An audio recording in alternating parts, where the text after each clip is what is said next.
بسم اللہ الرحمن الرحیم قرآن مجید کی آیت مبارکہ ہے اور بڑی عظیم الشان۔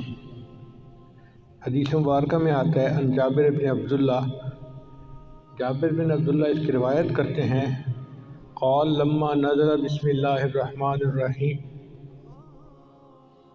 وہ فرماتے ہیں کہ جب یہ آیت بسم اللہ الرحمن الرحیم نازل ہوئی، حرب الغیم الی المشرق، تو بادل چھٹ گئے اور سب بادل مشرق کی طرف، مشرق کی سمت میں چلے گئے۔ وسکنت الریاح، اور ہوائیں بند ہو گئیں، یعنی جو جکھڑ چل رہے تھے، ہوائیں چل رہی تھیں وہ بند ہو گئیں۔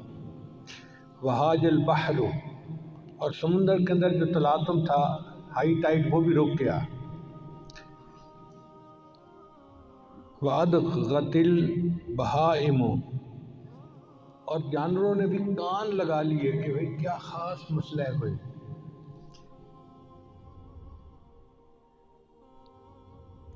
وَرُجِمَتِ الشَّيَاطِينُ مِنَ السَّمَاءِ، اور شیاطین پر آسمان سے پتھروں کی بارش ہوئی، ان کو رجم کیا گیا۔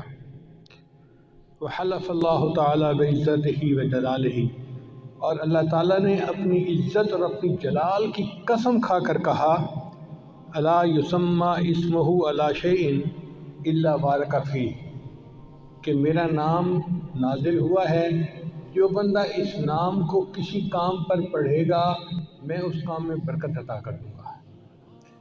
یعنی اللہ تعالیٰ نے اپنی عزت اور جلال کی قسم کھا کر کہا کہ جس چیز پر میرا نام پڑھا جائے گا، جس کام کے شروع میں میرا نام پڑھا جائے گا، میں اس کام میں برکت عطا کروں گا۔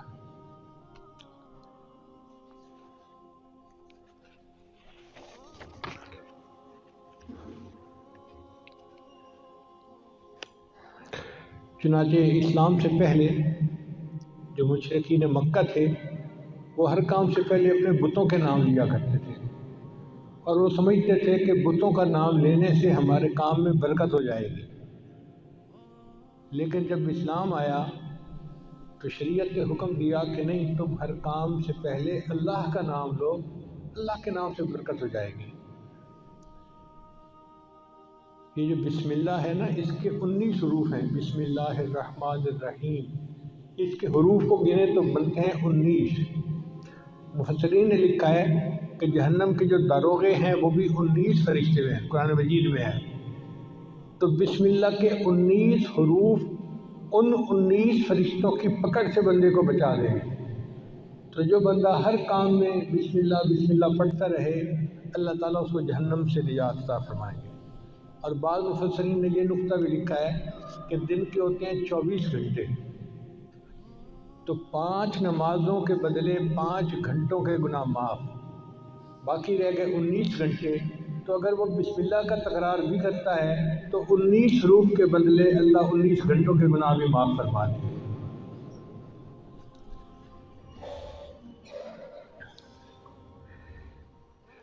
اللہ تعالیٰ نے ہر صورت سے پہلے بسم اللہ الرحمن الرحیم کو نازل فرمایا، لیکن ایک صورت ایسی ہے، اس کا نام ہے سورہ توبہ۔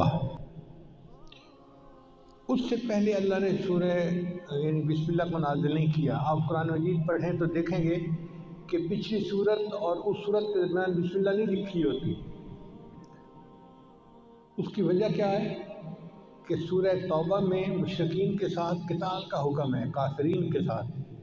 اب اللہ کے قتال کا کوئی جوڑ نہیں بنتا اللہ کی رحمت کے ساتھ، اس لیے اللہ نے اس سے پہلے سورۃ بسم اللہ نازل نہیں فرمائی، بسم اللہ الرحمن الرحیم۔ اس لیے جب جانور کو ذبح کرتے ہیں تو بسم اللہ پڑھنا ضروری ہے، مگر یہ نہیں پڑھتے بسم اللہ الرحمن الرحیم، بلکہ پڑھتے ہیں بسم اللہ اللہ اکبر۔ الرحمن الرحیم کا جوڑ ذبح کرنے کے ساتھ نہیں بنتا، اس لیے تکبیر کہہ دی گئی بسم اللہ اللہ اکبر، اتنا ہی ہے۔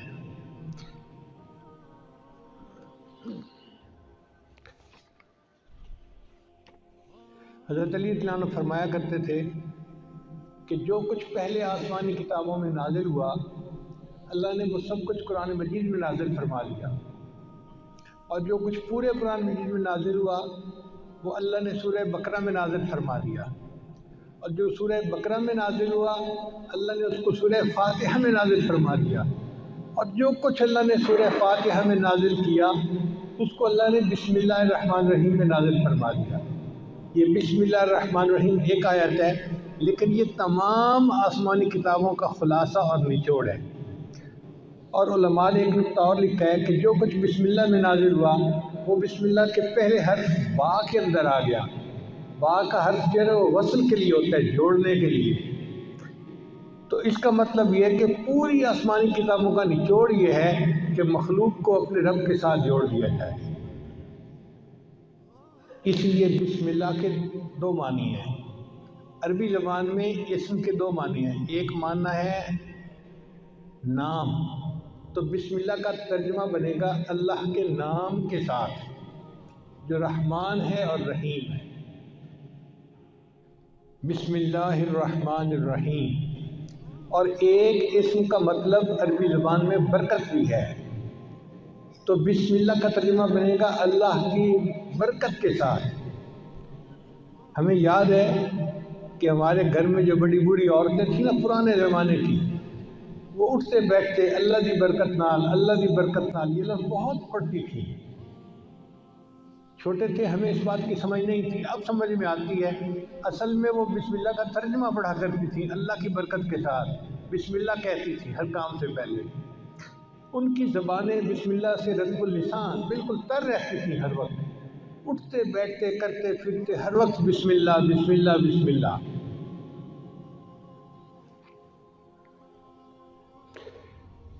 ایک نقطہ اور ذہن میں رکھیے کہ قرآن مجید تو پاک بندہ پڑھ سکتا ہے۔ اگر کسی پر غسل فرض ہو، جیسے جنبی بندہ ہوتا ہے، تو وہ قرآن مجید کی تلاوت نہیں کر سکتا، یا عورت حیض کے ایام میں قرآن مجید کی تلاوت نہیں کر سکتی۔ لیکن فقہا نے لکھا ہے کہ بسم اللہ پڑھ سکتے ہیں۔ کتنی عجیب بات ہے کہ بسم اللہ الرحمن الرحیم وہ قرآن کی آیت ہے مگر اس کو پڑھا جا سکتا ہے۔ تو ایک خاتون تھی امرا فرغانیہ، ایک وادی ہے اس کا نام ہے فرغانہ وادی، اس میں بڑے علماء ہیں، اندجان مرغنان یہ وہاں کے شہر ہیں۔ ہدایہ جنہوں نے لکھی قاضی برہان الدین المرغنانی رحمۃ اللہ، یہ بھی وہیں سے تھے۔ تو امرا فرغانیہ سے کسی نے پوچھا کہ کیا وجہ ہے کہ عورت حیض کے دنوں میں قرآن مجید کی تلاوت تو نہیں کر سکتی، لیکن اگر وہ بسم اللہ پڑھنا چاہے تو بسم اللہ پڑھ سکتی ہے؟ انہوں نے جواب دیا کہ اصل میں بسم اللہ جو ہے یہ اللہ کا نام ہے، اور کوئی بھی محب کسی بھی حالت میں محبوب کا نام لینے سے روکا نہیں جا سکتا۔ یہ نہیں کہا سکتا کہ اب تم محبوب کا نام نہیں لے سکتے، جس حال میں بھی ہوگا وہ محبوب کا نام تو لے سکتا ہے۔ اس لیے بسم اللہ کی اللہ نے اجازت عطا فرما دی۔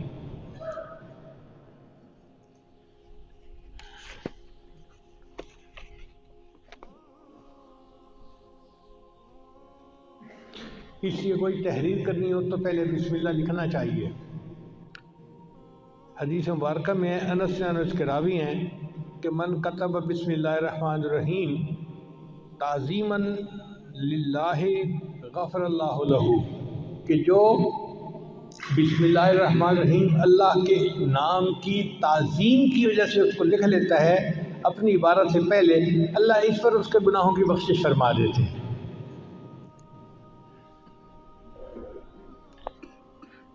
ابو ہریرہ نے روایت کرتے ہیں، یہ دور منصور کی روایت ہے، قال رسول اللہ صلی اللہ علیہ وسلم کہ نبی علیہ السلام نے ارشاد فرمایا کل امر ذی بال لا یبدأ فیہ بسم اللہ الرحمن الرحیم اقطع، کہ ہر اچھا کام جو بسم اللہ کے بغیر شروع کیا جائے تو وہ برکت سے خالی ہو جاتا ہے اچھا کام، لیکن بسم اللہ نہیں پڑھی اب اس میں برکت ختم ہو گئی۔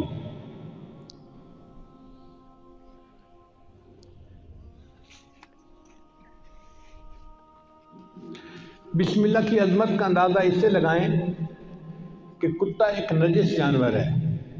حدیث پاک میں آتا ہے جس گھر میں کتا ہوتا ہے وہاں رحمت کا فرشتہ داخل نہیں ہوتا، اس لیے شکار کی نیت سے کتے کو پالنے کی اجازت ہے یا حفاظت کی نیت سے، مگر اس کو گھر کے باہر رکھا جائے، گھر کے اندر نہ داخل کیا جائے۔ اگر گھر کے اندر کتا آ گیا تو گھر میں سے برکت ختم ہو جائے گی، فرشتے اس گھر میں نہیں آئیں گے۔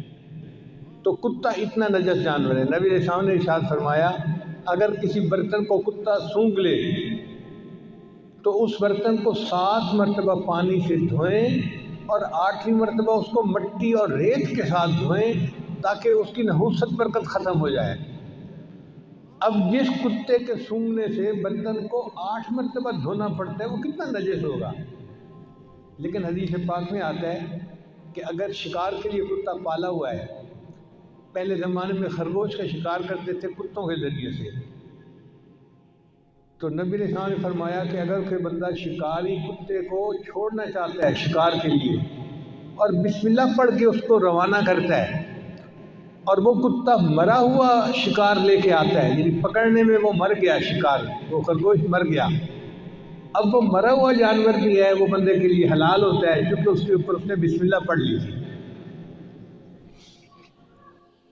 عدی بن حاتم تائی کے بیٹے تھے، صحابی بن گئے۔ انہوں نے نبی علیہ السلام سے پوچھا اے اللہ کے حبیب صاحب میں کبھی کبھی شکار کرتا ہوں، لیکن میں جب اپنا کتا چھوڑتا ہوں نا شکار کے اوپر تو میں تو بسم اللہ پڑھ لیتا ہوں، مگر اس کے ساتھ جنگلی کتے بھی شامل ہو جاتے ہیں شکار کو پکڑنے میں تو شکار مر جاتا ہے، اب کیا میرے لیے اس شکار کو کھانا جائز ہے؟ تو نبی صلی اللہ علیہ وسلم نے فرمایا نہیں جائز نہیں، اس لیے کہ ان کتوں کے اوپر بسم اللہ نہیں پڑھی گئی، اس لیے ان کا شکار حلال نہیں ہے۔ آپ اندازہ لگائیے بسم اللہ کی برکت کا کہ ایک کتے اتنا نجس جانور بسم اللہ پڑھ کے شکار کے لیے چھوڑے تو اس کا مرا ہوا جانور بھی شریعت نے حلال قرار دے دیا۔